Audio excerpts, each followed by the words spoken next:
네, 다음 주부터 공모주 청약 넣으실 때 여러 증권사에 중복으로 신청할 수 없게 됩니다. 어떤 게 달라지고 앞으로 가져가야 할 전략은 무엇인지 증권부 문영민 기자가 전해드리겠습니다. 문 기자, 이 다음 주면은 이제 중복 청약이 안 되게 되는데 막차를 탈 수 있는 종목이 아직 남아 있다면서요? 네, 맞습니다. 중복 청약 금지는 우선 오는 20일부터 금지가 되고요. 예. 중복 청약을 할 수 있는 기업이 아직 몇 곳 남아 있긴 합니다. 20일부터 해당 제도가 시행이 되긴 하지만 20일 전에 증권 신고서를 제출을 하고 승인을 받았다면 중복 청약이 가능한 겁니다. 우선 오는 25일 코스닥 시장 상장을 앞두고 있는 아모센스의 경우에는 중복 청약이 가능한데요. 청약일은 내일인 15일부터 내일 모레인 16일까지 이틀간 이뤄지고요.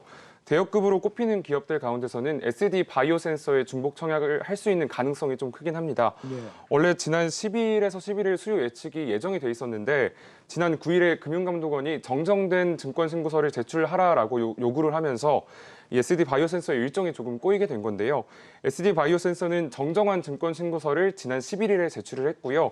그래서 금감원이 이 정정 신고서를 20일 전에 승인을 해준다면 SD 바이오센서에도 중복 청약이 가능한 겁니다. 회사는 다음 달 5일부터 6일 기관 수요 예측을 시행을 하고 또 7일 공모가를 확정한 뒤에 8일에서 9일에는 일반 투자 대상으로 청약을 진행하겠다는 계획입니다. 네, 지금 하반기 상장을 앞둔 대여로 꼽히는 게 뭐 크래프톤, 카카오뱅크 이런 곳들인데 그러면 이 기업들은 중복 청약을 할 수 없는 겁니까? 앞서 설명드렸던 대로 그 증권 신고서 제출 시점에 따라 중복 청약 가능성이 좀 갈리는 겁니다. 예. 네, 크래프톤은 지난 4월 8일에 신청을 했고요. 카카오뱅크는 같은 달 15일, 또 카카오페이는 26일에 상장 예비 심사를 청구했습니다. 일반적으로 심사에 45 영업일이 소요되는데요. 크래프톤은 예상보다 빠른 지난 11일에 승인을 받았습니다. 그래서 크래프톤이 이번 주 안으로 증권 신고서를 제출을 한다면 주관사인 미래에셋증권, 또 삼성증권, NH투자증권을 통해서 중복 청약이 가능하고요.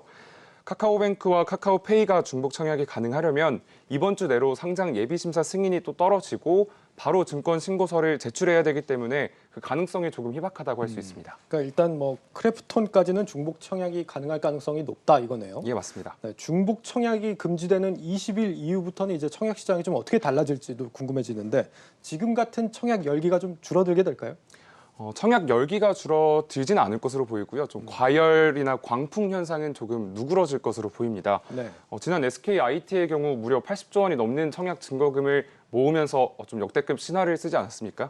또 SK바이오사이언스도 63조 6천억 원을 기록했는데요. 이제 한 사람이 여러 개의 계좌로 청약을 신청할 수 없기 때문에 이렇게 큰 단위의 청약 증거금은 다시 보기 힘들 것으로 보입니다. 이에 따라 증권업계에서는 이전과 같은 청약 대란은 좀 보기 어려울 것이다라고 전망을 하고 있고요.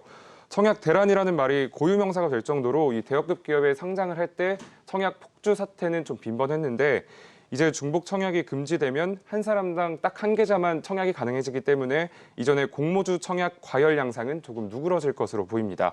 즉 청약 경쟁률 자체는 낮아질 것으로 보입니다. 경쟁률이 낮아진다는 건 그러니까 청약 투자자 입장에서는 배정받을 가능성이 그만큼 더 높아진다는 말이 되겠죠. 네, 조금 더 높다고 생각하시면 될 것 어떻게 같습니다. 보면 이제 소액 투자하시는 분들한테는 나쁜 소식이 아닐 수도 있겠다는 생각이 듭니다. 네, 맞습니다. 네, 그밖에 또 뭐 달라지는 게 있습니까?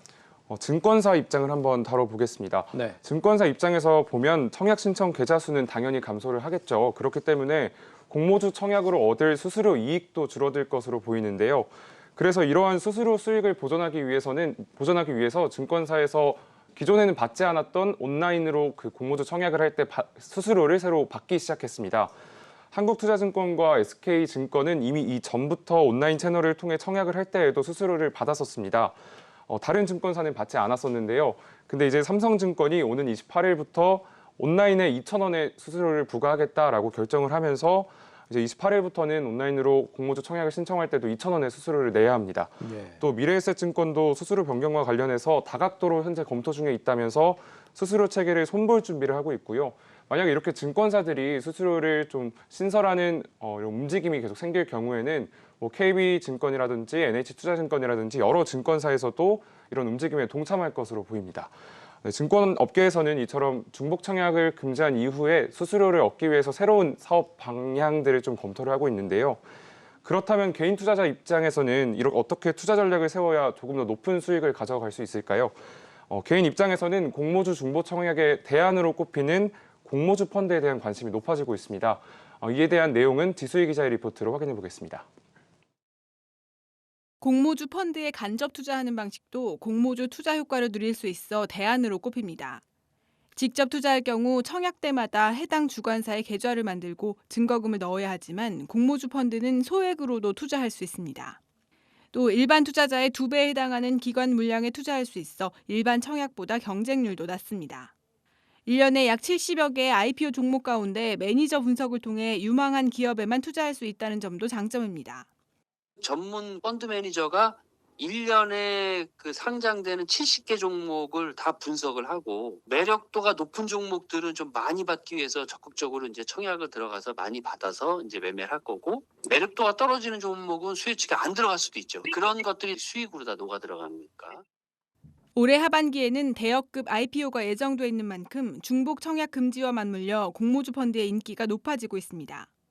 증권가에서는 특히 LG에너지솔루션의 기업 가치를 최대 100조 원까지 바라보면서 청약을 포기한 자금들이 공모주 펀드로 몰리고 있습니다. 특히 중복 청약이 금지되면 상장 첫날 팔아치우던 일반 투자자들의 행태가 완화될 것으로 보여 상장 첫날 주가 변동폭도 낮아질 것으로 증권가는 전망하고 있습니다. 다만 공모주 펀드는 공모주 이외의 투자자산 비중에 따라 수익률과 위험이 달라질 수 있어 주의가 필요합니다. 공모주를 크게 한 3가지 정도로 저희가 보는데 공모주 펀드와 하이힐드 펀드 그리고 코스닥 벤처 펀드가 있습니다. 공모주 펀드와 하이힐드 펀드 같은 경우에는 그 신주의 투자 비중이 10%고 나머지 그 채권에 대해서 90%, 하이힐드 채권에 대해서 60% 이렇게 그 형태가 확정이 되어 있거든요. 근데 코스닥 벤처 펀드 같은 경우에는 다양한 전략이 가능합니다. 그래서 공격적으로 투자를 하고 싶으신 분들은 시중에서 주식 편입비 100%를 가져간 펀드를 가입하시면 됩니다. 따라서 본인이 감내할 수 있는 변동성이나 투자 성향을 잘 파악해 주식 편입 비중을 꼭 따질 필요가 있습니다. 한국경제TV 지수입니다. 네, 공모주 중복 청약의 대안으로 공모주 펀드가 떠오르고 있다라는 소식을 짚어봤는데 공모주 펀드 외에도 또 다른 전략도 있다고요? 어떤 게 있습니까? 상대적으로 고객 수와 공모주 배정 물량이 좀 적은 중소형 증권사를 노리는 것도 하나의 전략이 될 수 있겠습니다. 예. 그러니까 어떤 기업의 상장 주관사가 좀 여러 개인 경우 그 주관사들 중에서도 규모가 작은 증권사에 청약 증거금을 집중하는 건데요. 증권업계에서는 대부분 청약을 신청하는 투자자들이 이 배정 물량이 많은 대형 증권사의 계좌를 통해 청약을 하기 때문에 오히려 계좌 수가 적은 소형 증권사가 유리할 수 있다라고 설명을 했고요. 다만 균등 배정을 노리는 투자자들이 청약 마지막 날 청약 건수가 가장 적은 증권사를 선택할 가능성도 있습니다. 그래서 청약은 이틀간 진행되지 않습니까? 네. 따라서 청약 마지막 날 경쟁률을 다시 한번 확인해서 청약하는 일명 눈치 게임을 좀 잘하셔야겠습니다. 소형 증권사에 청약 증거금을 집중해라. 문 기자 설명을 듣고 만약에 소형 증권사로 다 몰려가 버리면은 오히려 이런 팁이 역효과가 날 수도 있겠다 이런 생각도 듭니다. 네, 그럴 수도 네, 있겠습니다. 눈치 게임을 잘 해야겠다 이런 생각이 들고 또 다른 전략도 있습니까? 오늘 뭐 전략을 많이 준비했나요? 이번 전략은 공모주 청약을 아직 많이 경험하지 못한 투자자들을 위해서 좀 미리 예방하고자 가져온 전략입니다. 예. 대표적으로 상장 주관사로 유명한 증권사의 계좌를 미리 개설해 놓는 건데요.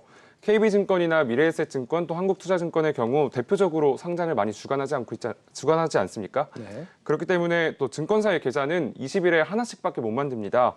그래서 이런 증권사의 계좌를 미리 터놓고 이제 공모주 청약에 바로바로 활용을 하는 건데요. 대여급 기업들의 상장 주관사를 한번 살펴보겠습니다.